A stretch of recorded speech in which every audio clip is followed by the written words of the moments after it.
Physicists work with two rule sets: quantum mechanics and general relativity. Mechanics deals with very small, and relativity deals with very large.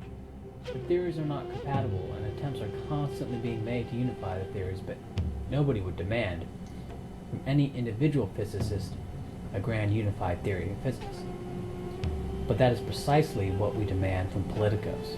Instead of allowing ourselves to create different theories for different aspects, social scientists are expected to create a theory of everything right from the start. They are expected to create grand, unified theories of politics. They are expected to create ideologies. This would be a truly remarkable feat, and I contend, one that has never been done before. And I don't think it can be done. I don't think you can create a grand unified theory of politics, and the reason I don't think you can is because of Dunbar's number, 148. The social group for any genus of primate can be fairly accurately estimated by the size of the primate's neocortex. A bigger neocortex, the more social connections that primate species can make on average. For example, chimps can make more social connections than a squirrel monkey. Using a regression analysis, Robin Dunbar calculated that humans should be able to maintain about 148 social connections. This is approximate, don't take it too literally, but 148 is about the number of people that we are able to conceptualize as being people. Anything too much larger than that, and we start seeing them as objects, things in the way.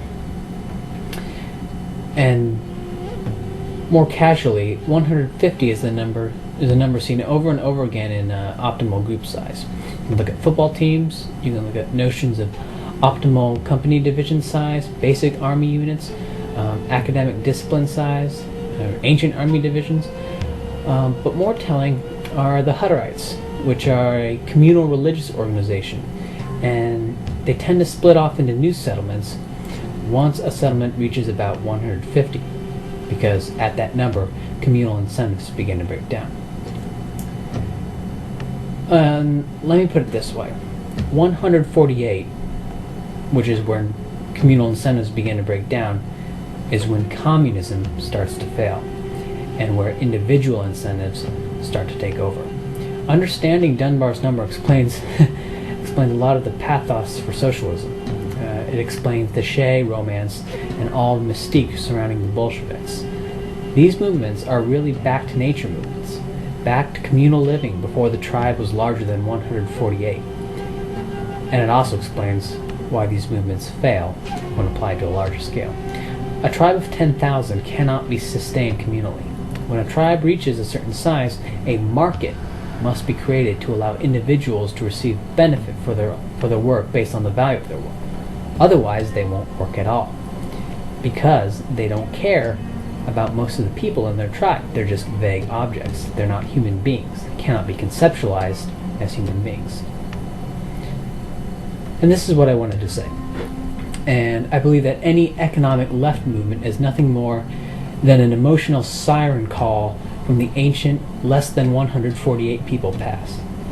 And because economic leftism is grounded in primordial emotion and not in fact, it is doomed to either fail or cause nothing but trouble.